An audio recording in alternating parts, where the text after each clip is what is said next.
right, everyone. Well, it's good to be with you. I'm excited to share this topic. I was not aware of the terms of integrator and visionary and all of that. It's not the background that I come from. But in our initial conversation, Clayton and we hit upon pretty quickly some common understanding of the symptoms and consequences of anxiety in this relationship. So I'm going to get right into it because I've got a bit of material I'd like to cover and want to make sure that we have plenty of time. So, okay. So in any system, when I say system, I'm talking about a group, a relationship system, and that can be a company, that can be us right now, it can be your family, any system. This is true, but this is particularly true in a business or corporate setting in a nonprofit. There are a couple systems within that system at play. One of them is the rational system, and the other is the emotional system. The rational system is what you see on top. The authors of Resilient Leadership, they refer to this as the objective numbers, the profit loss. Oh, that you got that? Yeah. Okay. They refer to this as the profit and loss statements, the performance plans, marketing budgets, org charts, the kind of roles, work processes, HR policies. This is the observable system, and it's made up of objective information. Objective information and data that can be measured, it can be studied, it can be manipulated, it can be right-sized, and so on. But below the surface is what we would refer to as the emotional system. And just a caveat here, this language of emotional system and the anxiety, what I'm going to be talking about, the theoretical foundation for this is what's called family systems theory, uh, uh, developed by a scientist some years ago by the name of Murray Bowen. And what I've done and what others are doing is taking this and thinking of this through a systemic leadership lens. So when I say emotional, what Murray Bowen meant was automatic. It's those things that we do without even thinking. Okay.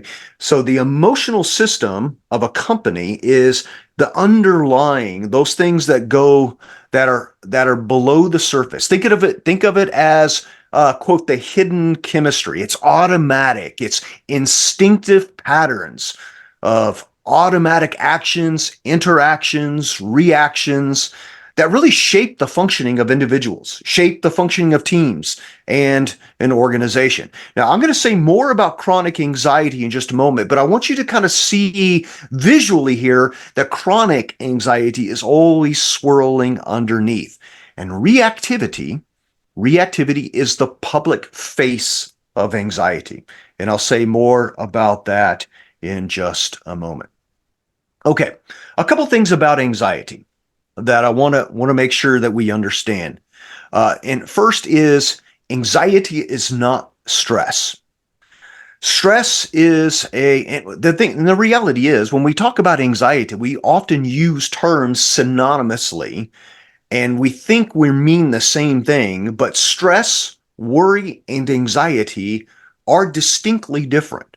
Stress is a response to a threat in a situation. And often what happens is our bodies have a physiological reaction when triggered by some sort of stressor. And that stressor is typically external and typically out of our control. Okay. And we might be able to, if we have more time, I would have you identify maybe what would be some personal stresses that you would dealing with. And I can imagine in a relationship like we're talking about, the engagement with the other leader, lack of communication, the visionary taking in one direction and the integrator thinking, I could see where that might produce stress. Worry is defined as the emotion that is felt when our minds dwell on negative thoughts, as well as things that could go wrong. So think about that ruminating kind of function that worry kind of takes us into. It's an emotion, and it only occurs in the mind. However, it's also vital to acknowledge that the purpose that it serves, despite the negative aspects that it adds to our lives. And I'm sure we could identify several different personal and professional examples of worry. Now, anxiety is a reaction. Now, I use that word on purpose. Reaction as distinct from response. Reaction being automatic, response being purposeful. You're in control. You have choice. Okay. So, reaction is automatic. It's instinctual. All right. Anxiety is a reaction to the stress, and it occurs when we're worried and stressed at the same time. And what happens, it results in a physiological and an emotional reaction that affects both our body and our mind. Okay. So that's some distinct differences about anxiety. Anxiety is not stress. It is not worry. It is a combination of worry and stress at the same time that impacts our emotions, that is our mind, and physiologically our body. Like think about your heart rate starts pounding, or your neck starts to blush, or your palms begin to sweat, or perhaps you start noticing pain in your shoulders or in your lower back. These are all physiological reactions to environmental realities. And of course, the worrying, the ruminating wakes you up at 3 o'clock in the morning, or you can't go to sleep. The combination of these is anxiety. Number two, not all anxiety is the same. Not all anxiety is the same. What do I mean by that? Well, anxiety shows up in two forms, primarily acute and chronic. Acute anxiety is time bound.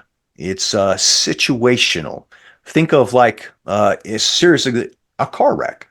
A car wreck in which there is damage done to the car, or down here where I live, we get hit by deer all the time. This it might cause acute anxiety. You might worry about it. You might respond physiologically to it, but it has a lesser effect on your functioning. You might lose your poise for a time, but you're able to regain it. Okay. Chronic anxiety is always set to go off. It's always kind of there. Chronic anxiety gets built into a system. It's abiding. And there are people who function in chronic states. So no matter what is being contested, what interpretation is being discussed, or what idea divides people, the anxiety alarm is ready to sound. Just think about that alarm, that amygdala that's ready to go off, right? The chronicity relates to a person's inability to regulate their own emotional capacities. All right, I'm going to go ahead and move on. Okay. So learning how to observe that emotional system in yourself and in your organization is key. Now, this is just as true at home as it is in your workplace. And by the way, it is a significant myth to believe that we can demarcate the relationships at home and the relationships at work. When we're stressed at work or worried at work and experience anxiety, we bring those into relationships at home. But how does a leader learn to read or monitor chronic anxiety when it's invisible, right? When it's kind of beneath conscious awareness? Well, one of the ways is by paying attention to reactivity in ourselves and in our organization. This book that I showed you has a great section in the back, and they call it the reactive behaviors inventory. Excessive worrying, walking and talking too fast or frenetically, interrupting others in conversation, distancing from others. We'll talk about that in a moment. Engaging in combative behaviors. Organizational signals. that might, if you're paying attention, organizational signals might be triangling. You know, if it in when I was a pastor in a church, I often noticed if someone had a problem with someone else, they rarely went to that person to talk to them. They always went to someone else and told them a secret about that third person. That's a triangle, right? There's conflict between this person and this person, and instead of dealing with that, they cover it over and transfer their junk to someone else.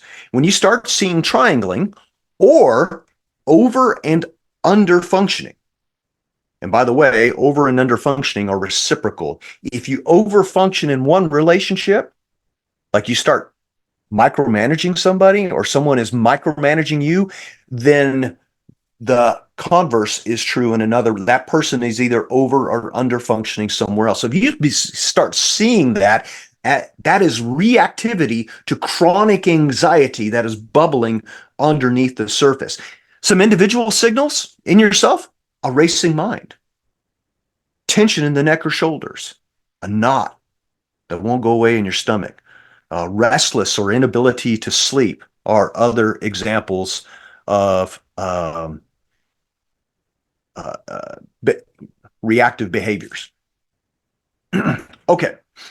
One of the ways to kind of do this is a term in conflict management, but it also works here, is kind of go to the balcony or kind of climb a tree to observe the emotional system. What we do is we kind of try to, maybe it's more of a mind exercise, but kind of go to the balcony so you can observe the flow of reactive, instinctual, automatic functioning in yourself and others. As you get better at this, as you kind of call a timeout, you pause, depending on what the situation is, you'd be able to observe the situation with a detached curiosity, which immediately lowers your own reactivity, makes you more thoughtful and less reactive. Okay. Number 3, anxiety is contagious. It is very contagious. Not only is it contagious, calm is contagious.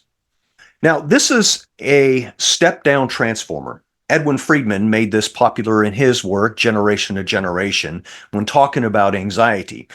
In his leadership training, what he tried to get his people to understand is it's better to be a non-anxious presence, or the least anxious one in the system. So a step-down transformer, we all have these in our homes, in our businesses. Electricity comes into the system, into the building or into the home, and then the step-down transformer steps the energy down so it doesn't blow all the fuses or the circuits in the home. All right? What Friedman would say is, I want you to be a step-down transformer. I want you to step down the anxiety, the reactivity, and bring calm to the system. This is someone who exerts a calming influence, apologies, in acute situations, but also in the midst of routine daily pressures and stressors. So anxiety is incredibly contagious. It'll blow through a system in a heartbeat, but so is calm. So is calm. So examples of being a step-down transformer, that is being a non-anxious presence: be quick to observe, listen, be curious. A curious stance or posture will lower reactivity.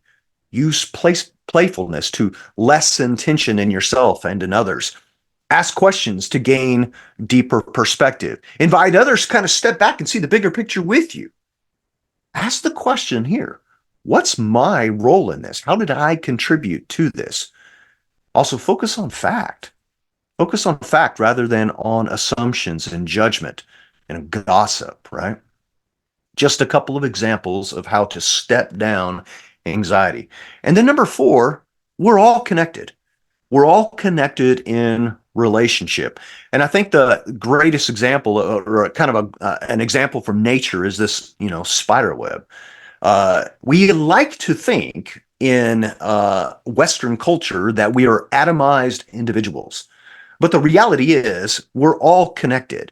We like to believe that our behavior and our personal decisions do not impact other people.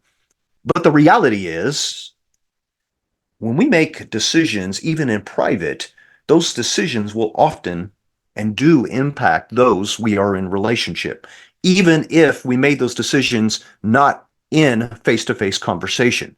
So we're absolutely connected. And this is a fundamental reality of family systems theory. Okay, so then what are some triggers of anxiety?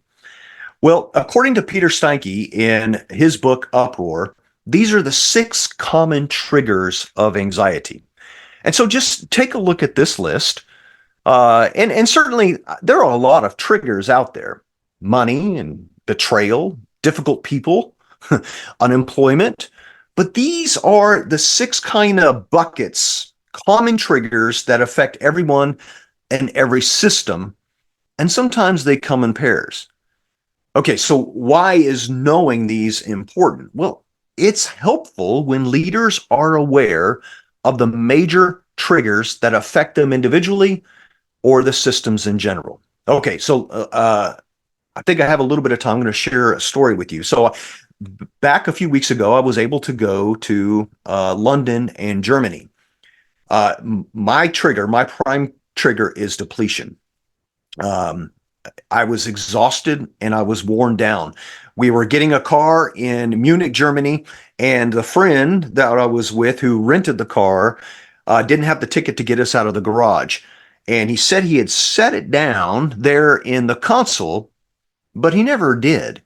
And then he started getting on his wife, and what they just started escalating. You ever been in a situation like that where it just kind of they were not step down transformers, they were stepping up. Well, I had a brilliant comment. I came in from the back seat and I said, "Friend, you just need to calm down." Went over like a lead balloon. He turned around and yelled at me like I was a 6-year-old. Well, I was tired, I was hurt, depleted, and what did I do? I cut off. I pulled away.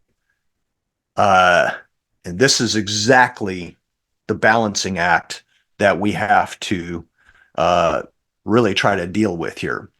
What happened to me when I am triggered in that way is I cut off. When we're triggered, we all have a tendency towards one side or the other. In fact, this dynamic here is always at play. The play between individuality and togetherness. It living in the tension is what we need to do. But the reality is we're trained early on and we have our defaults. So if we were to go back to the triggering list, identify your trigger or triggers, and then what is your tendency when you're triggered? And think about this in the relationships of the visionary and the integrator. If the visionary is triggered by depletion and that tendency is to cut off, they're pulling away, right? This is towards individuality. The person, they might think they're more able to think by themselves, be an independent group of relationship, right? They pull away. But the reality is they're pulling away from relationships, and this is a less differentiated position than you might think. Emotional cutoff is an exaggeration of the need to be separate. I can count on myself. I can do it alone, right? I can figure this out on my own. I've always been in this position. I've always made the decisions. I don't need you to, right? The difference between those who cut off and those who take strong positions is their functioning. Taking a strong position is a decision. Cutting off is a reaction, right? It's an automatic defense. Rather than standing out from the crowd, which is differentiation, a person stands outside that circle, that cut off. And genuine separateness is differentiation without relationship, which we know theologically is not tenable, right? Cutting off is defining self against others, becoming dogmatic, becoming opinionated, and doctrinaire. And it's important to note that whenever someone cuts off from someone significant in their life, I often hear stories, a college professor and students getting away from home and thinking that they leave all that junk from home away, running away from home. The reality is the anxiety continues, but the awareness of that anxiety diminishes. But the anxiety is not resolved. And inevitably, it will show up in another relationship unknowingly. Well, what if then someone is triggered and they head towards fusion? Emotional fusion happens when people lose their self. It occurs when one person dominates and the other dissolves into a subservience, or when both are just nice to one another in order to kind of tighten their bond, or perhaps even when each other functions to take care of the other person's feelings. Perhaps you've been in a relationship with a visionary or vice versa when you felt like you had to coddle the other person's feelings. Systems are uniquely vulnerable to fusion, particularly when the groups are idealistic, when the system is idealistic, when premium value is placed on harmony, acceptance, and belonging. People tend to resist information that might disturb that peace, that might disturb that homeostasis. No one wants to speak the truth. If they're emotionally fused, they may not have sufficient space to even challenge each other. And people tend to move towards togetherness to relieve anxiety. But the reality is, more togetherness can distort people's ability to discern and judge. And what is the effect? It actually just increases anxiety. Okay. An important note here is that fusion results from automatic reactions. Cooperation, however, is chosen. Okay, that was a lot in a short amount of time. I hope it was beneficial. I don't know how much time I have left because I was just jumping into it, Clayton. No, you're good. It was a little bit over, but it's okay. Okay. We're good. So thank you, Steve. And I know. All right. Well, I'm glad I stopped then. That's okay. I think for a lot of people there might be a lot to absorb. So I think the example that we're going to do now will maybe help identify that. So leading up to this, just give you some background. I sent out an email to a few people that I know that are integrators, and I asked them to give me some examples of situations where they felt like they caused anxiety within their visionary, and then also examples of how their visionary caused anxiety within them. And so today, part 2 of today, we're gonna use one of those examples. So I'm gonna open that up, and I'm gonna read it, and then we'll discuss a little bit. So this example, I'll start with the visionary causing anxiety within the integrator. So examples are they send texts and emails about problems in the company at night or on weekends, like outside of regular office hours. Another example was sending me videos of employees who are not working hard enough or smart enough and commenting things like, look how dumb these people are. Third one, constantly saying negative things about employees and not addressing them directly with them, so that the integrator had to defend, or there had to be in kind of put in an awkward position. The fourth one, the visionary constantly avoiding confrontation and not being willing to have hard conversations.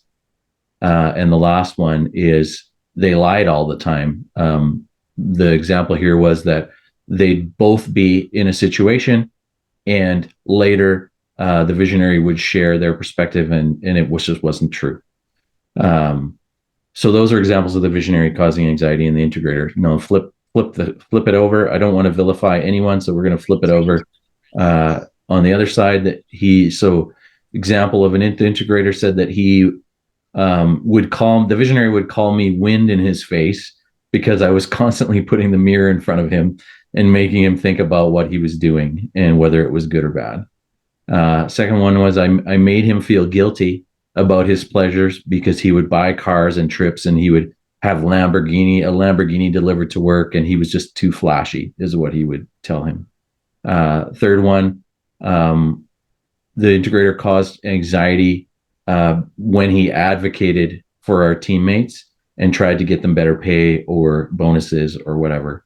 And then the last one is I gave him anxiety because I was constantly making him feel like I didn't have his back and wasn't on his side, and he didn't trust me. So those are just some examples. And now I'm going to let Steve kind of apply what he just taught to this situation.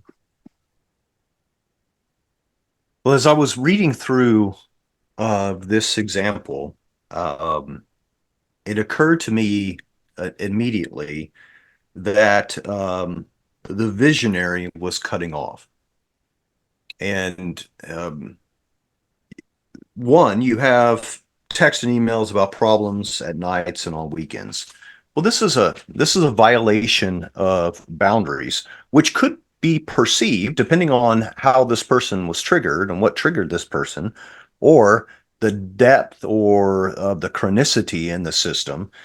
Some might say this was fusion, right? But it is a violation of boundaries. And it's some of the other things here, constantly saying negative things about employees. This is an example of triangling, right? Instead of going to the employee and having a positive conversation, this is sharing stuff about this employee with the integrator, thus creating a secret between the integrator and the employee or the employees. This is a classic triangle.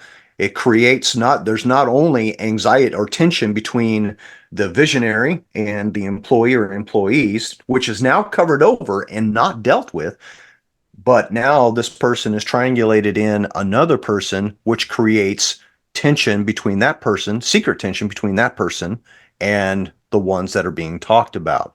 This is reactivity, is that surface. When you see this, it's an indication that there's chronic anxiety in the system. So whatever this system was, whether the visionary caused it, likely enabled it, and then perpetuated it, this is triangling is a classic example of that chronicity in the system. Never willing to have a confrontation. This is cut off. This is cut off. It's pulling away. It's going into the office and shutting the door. It's avoiding hard conversations. It is thinking that, just pull away, people just do their job and take care of it, or it's your job to take care of that, right? This is cut off. It's a form of cut off. So I see in this situation, boundary relation, cut off, and triangling. Something I would ask or I would pay attention to here is when this behavior starts to kick off, there's a triggering event. What's, kind of go to the balcony. What's triggering this person? What's the start of this kind of behavior? And if it's been going on for some time, then some deeper and more exploratory conversations will be necessary to kind of get at some of that emotional, unresolved emotional processes that are swirling underneath the surface. Now, when someone is anxious, and here the integrator enabled that and caused anxiety as well. When someone pulls off and someone goes and tries to pull them back, there's going to be reactivity. And I sense some of that I've never heard this phrase, called me wind in his face, because I was constantly putting in the mirror. This is a new phrasing for me. Is this a Canadian phrasing? No, it's not a Canadian person that said it. Anybody give me insight into this phrase? Yeah, I'm not sure if anybody can. Well, I took it as a reactionary posture is kind of how that just causes that reaction, that it's kind of triggers. I made him feel guilty about his pleasures because he would buy cars. It probably reminded the visionary of someone or something, judging, pulling back control, or trying to wrest control from, as an example. I caused him anxiety when I advocated for our teams. I think that's fascinating and probably an example of some deep-seated, unresolved emotional processes that could be taking place in that system or have taken place in their family system, their family of origin, or their immediate family that they brought into the work system. Uh, any An easy way to kind of illustrate this is like a pastor. A pastor operates in three families: their family of origin, their immediate family, and their church family. Business owners do as well. Whether visionary or integrator, you have your family of origin that gives you all of the ways you tended to, your reactionary tendencies, your family of origin, how you carried that, I mean, your immediate family, how those interact, and then your business family or your work family or nonprofit, whatever that case may be. They all interact with each other and inform the relationships, the triangling. And here's what's really fascinating is the triangling can go across these different families, the different systems. So I think there's probably, without knowing more, unresolved emotional processes in that system and likely in a system outside that. That's good. I want to use an example from my life too, actually, quickly before we move into Q&A. So my first visionary, um, he was very type A, very direct. Didn't have a natural tendency towards like caring about what people felt about what he said, which is very much like my dad was. And when I was young, and I remember at first, like you said, kind of reacting to the way that he spoke to me. And after a while, I started to recognize, you know what, this isn't necessarily about him. It's also about my dad, right? Like I'm seeing a lot of similarities, and it's kind of triggering me. So over the years, I worked with him for 7 years. I had to learn how to not, like not to react, and I had to like heal from and forgive my dad, and like some of that stuff. And I don't want to get too deep into that kind of stuff, but just the reality is, yeah, these circles cross. Like it's all interconnected. What are your thoughts on that when I explain that, Steve? Oh, yeah, absolutely. I was a minister for many years, and then I went into academics. I grew up in an abusive family home. My mother basically abandoned us, and my stepmother was abusive. And so I dealt with maternal abandonment issues, and I carried those kind of perspectives into my marital relationship. And, and I'll just say, my wife and I have been married 31 years, January 5th. So she put up with a lot, and we've worked through a few things. Um, but it wasn't about almost 10 years ago did I realize that I was holding things against my wife because of the way my mom had or had not treated me and my stepmom had abused. Um, I was very I was in a very conservative church tradition down here in the southern United States, so I was very careful about relationships with women, but I would think and hold things against women who were controlling, in my mind, controlling, who resisted my positions. And it wasn't about them. I realized it was about me. So there's an example of family of origin stuff that impacted immediate family, translated into, and then if I sat down, I know I could go back and trace some of the triangles and the under and over functioning things there that were prevalent. Mhm. So let's transition to Q&A, but I'm going to start with the first question. Like, Okay. what do you do? Like, if you're in a situation like this, like, I know that's a very broad question, but like, let's use the example we just gave. Like, what do you do, to improve the relationship? Not my, Well, but the example that I read. Yeah.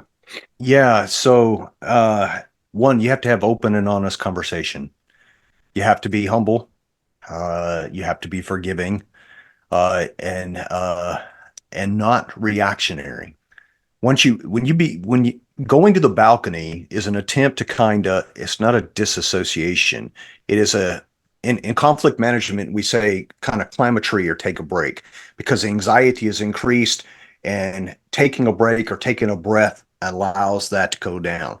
When you sense that occurring, or you're in a conversation with the visionary or integrator or another leader, and you sense anxiety rising, you can feel it in yourself, right? Everybody has a physiological and emotional reaction to that environmental stress. When you feel that happening, take a break, take a breath, practice even the physiological sigh, and then go back into that, calm down with a position of curiosity. Relationships that are damaged that are damaged by anxiety over time, or that are chronic, take time to heal. But here's the reality. You cannot change another person. You cannot will change in someone else. But you can begin to change yourself. And because you're in a relationship, in time, that will impact that person and the entirety of systems that you're connected to. So when I'm coaching clients who are highly anxious and their anxiety is caused by, like, a mother, like I had a client in Saudi Arabia I coached for about a year and a half. She came to me originally because she had stomach issues. Had never had that before. She described her relationship with her mother. It was highly anxious. I never talked to the mother. All I did was coach her to differentiate. That is, to balance the needs of the individuality and the togetherness. And as I coached her to calm down, to deal with those things, what happened is the pain in her stomach disappeared, and the relationship with her mother in time improved. So this kind of work, this systems work, is not a quick fix. It takes time. It takes tenacity. It takes humility. It takes a posture of curiosity, right? Healthy differentiation is about finding the tension in the middle, and not reacting, but intentionally responding. If you find yourself reacting automatically, then that you're not in control. Your amygdala's taken over. It's controlling your limbic system, and you're in fight, flight, or freeze mode. When you feel yourself going that way, flip the switch. Flip the switch from the amygdala to the prefrontal cortex so you can choose, so you can have conversation and be in control. And that's something you can learn, right? How to do. I think I've learned how to do that Yeah. years and gotten better and better at it over the years. Yes, I think it is something that tends to come with maturity. Although I've met a lot of older folks who are not very mature and still are very domineering, very controlling, very reactionary. But once people know, once they understand what anxiety is, what anxiety does, they're in a much better position then to start making changes with themselves. Mm-hmm. Garrett just said meditation helps, or mediation. Yes. Was it mediation or meditation, Garrett? You can unmute. It's a small group. Meditation. Yeah, okay. It says mediation, but that also helps. Yes, mediation does help. Meditation, mindfulness exercises, breathing, of course, getting proper sleep, taking care of your body. All of those position you to handle those things in a much healthier way, instead of just reacting. Yeah. Awesome. Well, I'll open up the floor if anybody has a question. It's a small enough group, you can just unmute and let it go. Or, like, as I said before, if you have a question you want to keep confidential, you can message myself or Steve as well. Garrett, want to go ahead? Hey, Stephen, thank you for the presentation. Very interested in similar stuff regarding left and right hemispheres and awareness, metacognition, kind of the different elements. What I seek is the flow state, kind of peak human performance. And I've studied a lot of Mihaly Csikszentmihalyi's work, and within that framework, I'm not sure if you're familiar with that, but I'm curious how the theories that you practice from relate to Mihai Csikszentmihalyi's model of flow. And on this model of flow, it's the relationship of skills and abilities on the x-axis in relationship to challenges on the y-axis. And then flow is kind of that one-to-one sweet spot. And then you have boredom, control, comfort, and then apathy, worry, anxiety, alert, and then back to flow. So it's the relationship with those 2 points that I'm deeply interested in, and that's part of how I'm kind of integrating it into my worldview and operating off of Mihai's work. Just curious how that language might map on to that model. Yeah, so I'm not familiar. I've heard of flow state, but I'm not familiar too much with it. But just as you have described it, I would say that would be differentiation. That is living in the tension of what Murray Bowen called differentiation of self. That is, one is differentiated when they're in relationship connected, but do not lose themselves, right? And I think of here, all of us are believers, I believe, Trinitarian relationality. How the Trinity is in relationship, but they don't lose themselves into each other, right? Each is a unique self, and they share in that perichoretic relationship of the Father, Son, and Spirit, and it's the relationship that enables the unique identities. But there isn't loss of self. There is a maintaining of self, uniqueness. So I think the flow state you're mentioning would correlate well with differentiation. Thank you. Interesting. Good question. Yeah. Juan, you want to go ahead? I don't really have a question. I've got a strategy. So anxiety in traffic. This is what I do. I put these on when I'm driving. But what do you think about humor, and how does humor help with anxiety? Sorry, Clayton. I love that, actually. Well, that would, do you recall when I mentioned, and I know I went through this fast, but playfulness.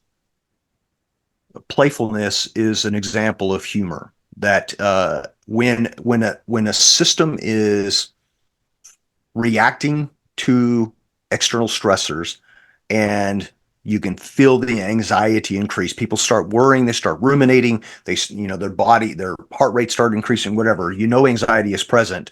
Someone who is playful but careful, right? You don't want to denigrate in any way, but a playful posture can lower anxiety and introduce calm into the system.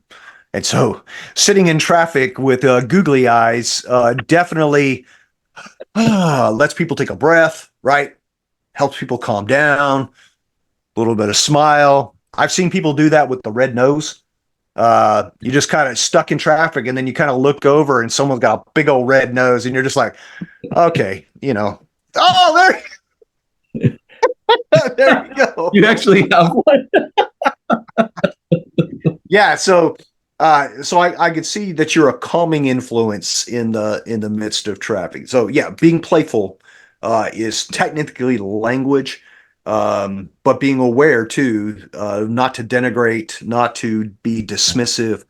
It is acknowledging, but responding in such a way to lower the. Some people come in, they might have experienced something, and they're just, the sky is falling, and you could respond in a playful way to call attention to their exaggeration by even using exaggeration, right? And then just kind of bring it down. So playfulness definitely has a role in reducing anxiety. Yeah, Thank you. That's good. Yeah, Eric put a question in the chat. I'll read it. It says, regarding the boundaries issue, example, calling and texting during night and weekends, what's the best way to manage that? Right. So the best way is a straightforward way. Now, if there's not a history of having boundaries and you continue to allow it, you're just enabling them to continue it. So you bear some responsibility in setting up boundaries. I'm actually coaching a young man right now whose boss, who is the owner of a company, is doing this very thing.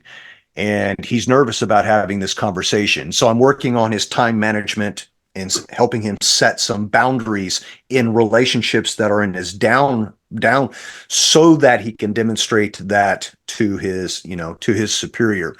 But it's having calm and thoughtful conversation about what you were hired for, the hours that you were hired, what the expectations are. If there are emergencies, what does that look like? So define those.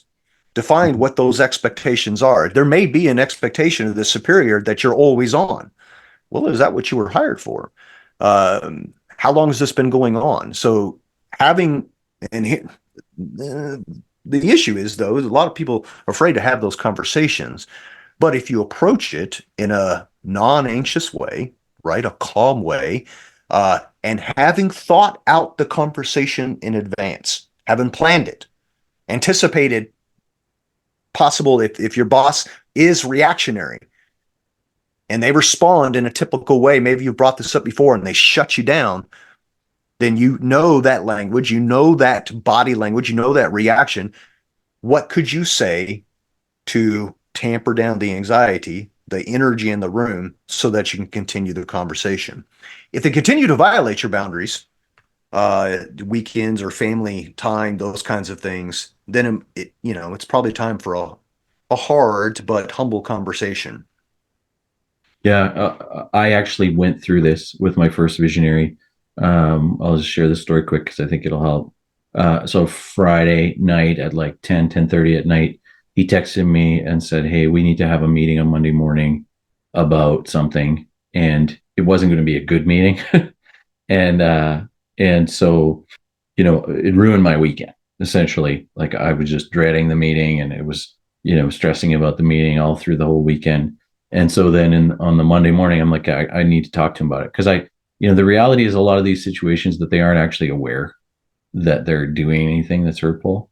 So I just said to him, "Hey, can you never do that again?" And he's like, "What do you mean?" I'm like, "Can you not text me like at the beginning of my weekend about something like that? Because, you ruined my weekend. I didn't know what the meeting was going to be about. I didn't know, I was stressing and worrying about it." And, he honestly responded and was like, "I'm so sorry. I didn't even think about that. I didn't think about how that would affect you." And he never did it again. Right. So, but if in the early days of my working with that visionary, I wouldn't have addressed it, right? I would have just continued quietly and dealt with it. But as I matured over the years, it was like, you know what, I have to have better boundaries, because he needs me to push back, when it makes sense. So hopefully that helps, Eric, in that situation. Any other questions before we're coming near to the end? Last chance. Going once, going twice. Okay. I would encourage you. I've been working with visionaries in the integrator or integrator-like role for 16 years. I've seen the good, the bad, and the ugly, and it's not easy. But there are things that we can learn that will help us, to have a better and healthier relationship. So, Steve, I stole from your LinkedIn your email address and Calendly link. Is it okay if I drop it in there if anybody wants to connect with you? Yeah? Well, you're muted, so I'm going to think that's a yes, but I'll drop it in the chat. Oh, that was absolutely yes. Thank you. Okay. Garrett just raised his hand. So last chance, Garrett. What question do you have? Oh, you're muted. You're muted, Garrett. There we go. All right, thanks for squeezing me in there last minute. Currently, as it exists, the relationship with my partner, co-founder, and wife, I'm the visionary, she's the integrator. I'm curious to hear Clayton and Stephen both your perspectives on this relationship. I've done a little bit of research. I've read EOS. I'm currently going. We are looking at maybe Q2 bringing in a fractional integrator. I think we realized there is some opportunity to bring in an experienced integrator who is more systems driven. To give some background, I am a lean engineer, so I'm very systems driven, but naturally I'm more of an artist. So my true proclivity would be of more visionary, but she is sitting more in that logical seat with responsibility P&L, right, trains on track, all those different aspects. So we've recognized an opportunity to maybe strengthen our business with that intermediary.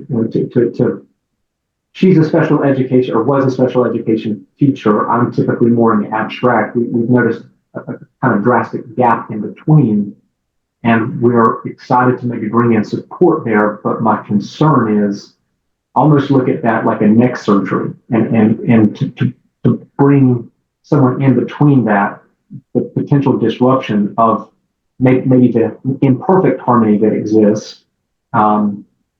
Yes, it's a very big topic. It's top of mind. It's very large, but just with the brief outline of the current state that I've given you guys, how would you suggest going about maybe bringing someone in technically between us and going through that transition?